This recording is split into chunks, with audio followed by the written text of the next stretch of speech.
আছো বন্ধুরা? আজকের গল্প রাজা মশাই আর টুনটুনি। তবে শুরু করা যাক। সবুজে ঘেরা রাজ্যটির নাম ছিল ধরমপুর। ধরমপুরের খুব প্রভাবশালী একজন রাজা ছিলেন, রাজা ধর্মাচরণ। রাজপ্রাসাদের বাইরে একটি বড় গাছ ছিল, আর সেই গাছটিতে একটি টুনটুনি বাস করত। একদিন রাজামশাই তার মন্ত্রীদের উদ্দেশ্যে বললেন, সেনাপতি, সেনাপতি, আজ্ঞে হুজুর। ভিজে যাওয়া টাকাগুলো কি রোদে শুকোতে দিয়েছিলে? হ্যাঁ হুজুর, বাগানে শুকোতে দেওয়া হয়েছে। ছোট্ট টুনটুনিটার নাম মিঠু। মিঠুর এবার একটা বন্ধু চাই, না হলে মিঠু আর এ রাজ্যে থাকবে না।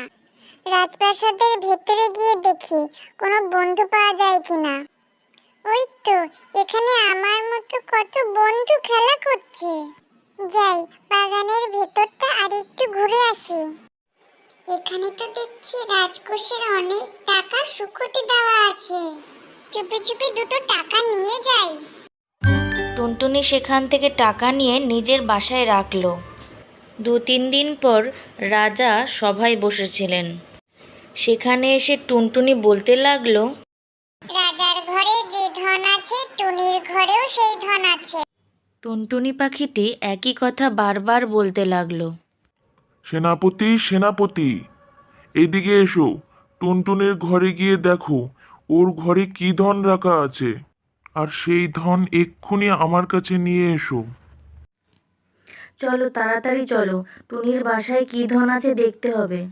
সৈনিকরা টুনটুনির বাসাটি নামিয়ে নিয়ে দেখলো তাতে রাজকোষের কিছু টাকা রাখা আছে। সেনাপতি তৎক্ষণাৎ এসে রাজাকে সেই টাকা ফেরত দিয়ে দিল। পেছন পেছন টুনটুনি এসে বলল, রাজা ভারী ধনে কাতর, টুনির টাকা নিল বাড়ির ভিতর। সেনাপতি, সেনাপতি, যাও টুনির টাকা ওর বাসায় ফেরত দিয়ে এসো। তৎক্ষণাৎ সেনাপতি সেই টাকা টুনির বাসায় ফিরিয়ে দিয়ে এলো। টুনটুনি এসে এবার রাজাকে বলল, রাজা ভারী ভয় পেল, টুনির টাকা ফিরিয়ে দিল। রাজামশাই বেজায় চটে গেলেন। সেনাপতি, সেনাপতি, এক্ষুনি যাও টুনিকে ধরে নিয়ে এসো, ওর গরদান দেওয়া হবে।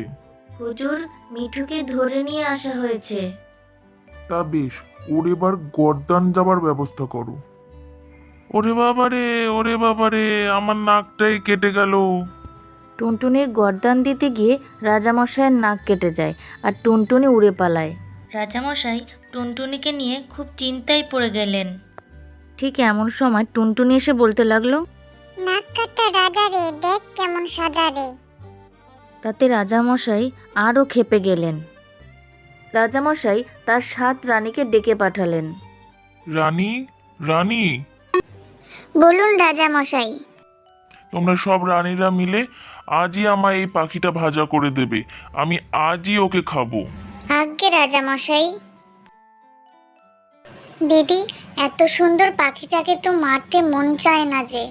কি করবি বল, রাজা মশাইয়ের আদেশ যে, আমাদের কষ্ট হলেও কাজটা যে আমাদের করতেই হবে।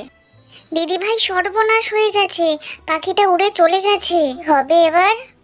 দাঁড়া, চিন্তা করিস না এত। ওই দেখ, একটা ব্যাঙ হেঁটে যাচ্ছে, ওটাকেই ভেজে দিই। রাজা মশাই না হলে আমাদেরই গরদান দেবে।